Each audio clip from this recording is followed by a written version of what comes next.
காலம் கிரகங்கள் கையில் உண்மை ஜோதிடத்தை உலகிற்கு எடுத்துக் கூறும் உங்கள் புதிய வரலாறு டிவி. வணக்கம். ஓம் சாய்ராம். குருவே நமக.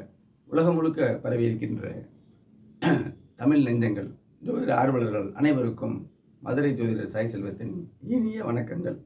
வாழ்க வளமுடன்.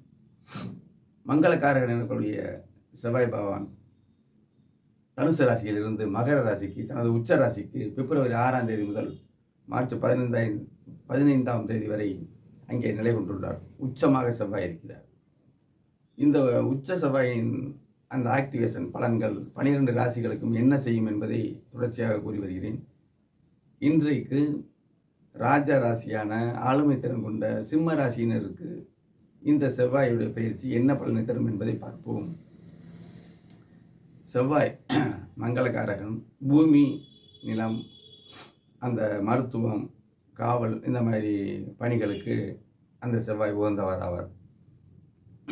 இப்போ இந்த சிம்ம ராசிக்கு குரு பகவான் 9லிருந்து ராசியை பார்த்து கொண்டிருக்க அமைப்போடு கண்டக சனியாக சனி கும்பத்திலிருந்து ராசியை பார்த்து கொண்டிருக்கின்ற அமைப்போடு இந்த 6ஆம் இடத்துல செவ்வாய், சூரியன், புதன் இருக்கின்ற நிலையை என்ன பலன் தரும் என்பதை இங்கே விளக்குவோம். செவ்வாய் சிம்ம ராசிக்கு ராஜயோகாதிபதி. 4ஆம் இடம் கல்வி, தாயார், வீடு, வாகனம், தன் சுகம் போன்ற அமைப்பு கொடுக்கும். 9ஆம் இடம் பாக்கியம், தந்தையார் வழி நமக்கு கிடைக்கின்ற பாக்கியங்கள், தெய்வ அருள். இந்த ஸ்தானத்திற்கும் உரிய அதிபதி செவ்வாய். அவர் 6ஆம் இடத்துல இருக்கார். 6ஆம் இடம் வேலை ஸ்தானம். இங்கே வேலை ஸ்தானம் எடுத்துக்குவோம். வேலை ஸ்தானத்து அதிபதி 7ஆம் இடத்திலிருந்து ராசியை பார்க்கிறார். அப்போ வேலை எண்ணங்கள் நமக்கு கண்டிப்பாக இருக்கிறது என்பது. ஆனாலும் சனி பாவக்கோள் கண்டக சனியை கொடுக்கும் பொழுது அந்த எண்ணங்களை கொடுத்து தடையை, தாமதத்தை, சோர்வுகளை கொடுப்பார். அந்த சோர்வை நிவர்த்தி பண்ணுறதுக்கு 9ஆம் இடத்துல இருக்கிற குரு பகவானுடைய 5ஆம் பார்வை நீக்கும். அப்போ நீங்கள் ரெடியாக இருக்கீங்க உழைக்கிறதுக்கு, வேலை செய்வதற்கு நல்ல அமைப்பாக இருக்குது.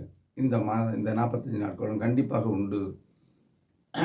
இப்போ செவ்வாய் ராஜயோகாதிபதி 6ஆம் இடத்துல இருந்து ராசி அதிபதி அங்கேயே இருக்கார். அப்போ ராசி அதிபதியும் 4, 9 அந்த செவ்வாய் பகவானும் அங்கே இருக்கார் உச்ச சாயலில். கூடவே இருப்பதை நம்ம கவனிக்கணும். புதன் 2, 11. 2ங்கிறது குடும்பம், தனம், வாக்கு. 11 லாபம், மூத்த சகோதரம். என்றைக்குமே 12 பாவங்களையும் 9 கிரகங்களையும் எதற்கு உரியவர்கள் என்னென்ன தருவார்கள் என்பதை நன்றாக உணர்ந்து அவங்க ஒளிநிலையில் இருக்காங்களா, இருட்டுக்குள்ளே இருக்காங்களான்னு பார்த்து நம்ம பலன் எடுத்தால் மிகச் சரியாக இருக்கும். கோல்சாரம் கண்டிப்பாக ஒரு 70-80% அனைவருக்குமே பொருந்தத்தான் செய்யும், இல்லாமல் கிடையாது. அப்போ 6ஆம் இடத்துல ராஜயோகாதிபதியான செவ்வாயும் சிம்மராசியுடைய அதிபதி சூரியனும் தனத்தையும் லாபத்தையும் கொடுக்கக்கூடிய அந்த புதனும் அங்கே இருப்பதாலே வேலை அமைப்புகள் இந்த 45 நாட்களும் உங்கள் ஜாதகத்தில் பலம் இல்லாமல் இருந்தால் கூட வேலை அமைப்புகள் கண்டிப்பாக கிடைக்கும். பிப்ரவரி 6லேருந்து மார்ச் 15 வரை முன்பெண். இப்போ அந்த செவ்வாய் சம்பந்தப்பட்ட தசாபத்தி இருந்தால் பருத்தி புடவை காக்கிற பிறகு உங்களுக்கு மேலும் இன்னும் கூடுதலாக கண்டிப்பாக கிடைக்கும். ஜோதிடம் உண்மையிலே வழிகாட்டி, தினம் தினம் நொடிக்கு நொடி மூச்சுக்காட்டிலிருந்து நம்மளை இயக்கி கொண்டு வருகிறது என்பதை புரிந்தால் நமக்கு சோர்வுகள் வராது. நமக்கு என்ன நடக்கிறதுங்கிறத நீங்கள் இதிலேயே நம்ம தெரிஞ்சுக்கலாம். வெளிச்சமாக இருக்க, இருட்டாக இருக்க, இவ்வளோதான் ஜோதிடம். ஜோதிடம்ங்கிறது மகா அற்புதமான விஷயம். புரிந்து கொண்டால் இலகுவானது. ஆக வேலை அமைப்புகளில் கண்டகச்சனி உங்களை சனியை பார்த்து உங்கள் ராசியை பார்த்து அசம்பந்தத்தையும் அதாவது ஒரு டல்லான ஒரு மனப்போக்கையும் கொடுத்தாலும் அதை சீர் செய்வதற்கு 9ஆம் இடத்துல இருந்த குரு உங்கள் ராசியை பார்த்துக்கிட்டு இருக்கார். அப்போ 6ஆம் இடத்து அதிபதி 7லிருந்து ராசி உங்கள் ராசியை பார்க்கும்போது வேலை எண்ணங்கள் உங்களுக்கு இருக்கும். ஆனால் சனி தடையும் தாமதை, அதே சனி வேலையை எண்ணத்தை கொடுக்கக்கூடிய அதே சனி தடதாமதத்தை கொடுப்பாரு. குரு பகவான் அதை அவரும் சிம்மத்துக்கு 5ஆம் அதிபதி. 5ஆம் அதிபதி 9ல் இருந்து ராசியை பார்ப்பது அந்த தாமதத்துக்கு பின் நீங்கள் முயற்சி செய்கிறதுக்கு அந்த வழியை குரு பகவான் அருள்வார் அப்படிங்கிறத நம்ம தெரிவிச்சுக்கிறணும். 8ஆம் இடத்துல ராகு இருக்கார். இப்போ செவ்வாய் பயிற்சி பற்றி பேசுகிறோம். இப்போ செவ்வாயை மட்டும் நம்ம பேசக்கூடாது. எல்லா கிரகங்களும் இணைந்து தான் நமக்கு பலனை தருது. 9 கிரகங்களுமே அவசியம், சரிங்களா? அப்போ அந்த செவ்வாயோடு மற்ற கிரகங்களையும் நம்ம பார்க்கணும். ராகு 8ஆம் இடத்துல இருக்காரு. 8ஆம் இடம் ராகு இருக்கிறதுனால சிறு பயணங்கள் போகக்கூடிய அமைப்பு இருக்கும். 8ஆம் இடம் வெளிச்சமான வெளியில் போகக்கூடிய அமைப்பு. சிறு பயணங்கள் போகும்பொழுது சிறு ஆரோக்கிய குறைவுகள், இந்த கண்டக சனி இருக்குல்ல, அப்போ எல்லாத்தையுமே காம்பினேஷன் பண்ணி பார்க்கணும். அப்போ 8ஆம் இடத்துல ஒரு சிறு சிறு அவஸ்தைகளை கொடுத்தாலும் குரு பார்வை அதை நிவர்த்தி பண்ணும். அதுபோக குருவோட வீட்டில் ராகுடைய ஆட்டம் இங்கே அவ்வளவா செல்லாது. சனி செவ்வாய் தொடர்புகள் பெற்று சனியுடைய வீட்டில் இருந்தால் மட்டும்தான் ராகு அதிக கெடுபலனை செய்யும். அதையும் புரிஞ்சுக்கணும். கேது 2ல் இருக்கிறது ஒன்றும் தவறு இல்லைங்க. கேது தான், ராகு இல்லை.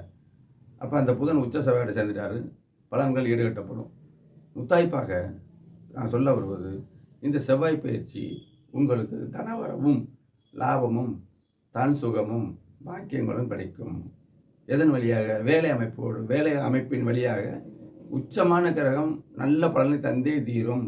ஒரு யோகமான ஜாதகத்தில் யோக லட்சணத்தோட 2 கிரகங்கள் 3 கிரகங்கள் உச்சமாக இருக்கணும். உச்சமாக இருந்து பிரச்சனை இல்லை, லட்சணத்தோட அப்படின்னா நன்மை தரும் அமைப்போடு இருந்துச்சுன்னா அது மிகப்பெரிய ராஜயோக அமைப்பு. அது நல்ல தனப்பிரப்தியான ஜாதகம். இப்போ டெம்பரவரியாக கோல்சாரம் அது உச்சமாக வந்திருக்காரு. உங்களுக்கு பலன் தந்தே தீருவார் கண்டிப்பான முறையில். சரி, பரிகாரம். சில பேர் பரிகாரமே வேணாங்கிற, அப்படி இல்லை. ஜோதிடமே பரிகார சாஸ்திரம். ஒவ்வொருத்தரும் எதுக்காக பிறக்கிறாங்க, எப்படி வாழ்வாங்கிறது நமக்கு தெரியுது, ஜாதகம் காட்டுது. அப்போ அந்த நம்ம செய்யக்கூடிய நமக்கு நடக்கக்கூடிய அந்த செயல்களை ஒரு பிராயச்சித்தத்தின் மூலம் நம்ம அதை நிவர்த்தி பண்ணி கொள்ளலாம். நிவர்த்தி பண்ணி அந்த பிறவியுடைய நோக்கத்தை நம்ம அடையலாம். அப்போ அது ஒரு பரிகாரம் தான். ஏன்னா ஜோதிடம் பரிகார சாஸ்திரம். ஆனால் பரிகாரம்னா பல லட்சக்கணக்கில் செஞ்சு செலவழிச்சா தான் இறைவன் கேட்பார் அப்படின்லாம் கிடையவே கிடையாது. தெய்வத்தை வணங்குவது எந்த தவறும் இல்லை. தெய்வத்தை வணங்குவது எந்த தவறும் இல்லை. ஆகவே இங்கே ராசி அதிபதி என்ன இருந்தாலும் 6ல் மறைகிறார் அப்படிங்கிற மறைகிற போது சூரியன் செம்பொருள் சிவபெருமானை குறிக்கும். ஞாயிற்றுக்கிழமைகளில் சிவாலயங்கள் சென்று தீபமேற்றி வில்வம் அர்ச்சனை பண்ணி உங்களுடைய வசதிக்கு தகுந்தவாறு இறைவனுக்கு நம்மகிட்ட என்ன இருக்கோ, மனசு சரணாகதி தத்துவத்தோடு நம்மகிட்ட என்ன இருக்கோ, பெரிய அளவில் பொருளாக விரும்ப மாட்டேன், நம்மகிட்ட என்ன இருக்கோ முடியுதோ அதை வைத்து வேண்டியது இறைவனை பிரேமையோட சரணாகதி தத்துவம் நீதான் எல்லாமே அப்படிங்கிற மாதிரி அமைப்பில் வணங்கும் பொழுது கண்டிப்பாக இந்த பலன்கள் உங்களுக்கு இரட்டிப்பாகும். கண்டிப்பாக. சிம்மராசி அன்பர்கள் அனைவருக்குமே தொழில் முறையில் சிறப்பான இந்த நாட்கள். வாழ்த்துக்கள். வாழ்க வளமுடன். நன்றி, வணக்கம்.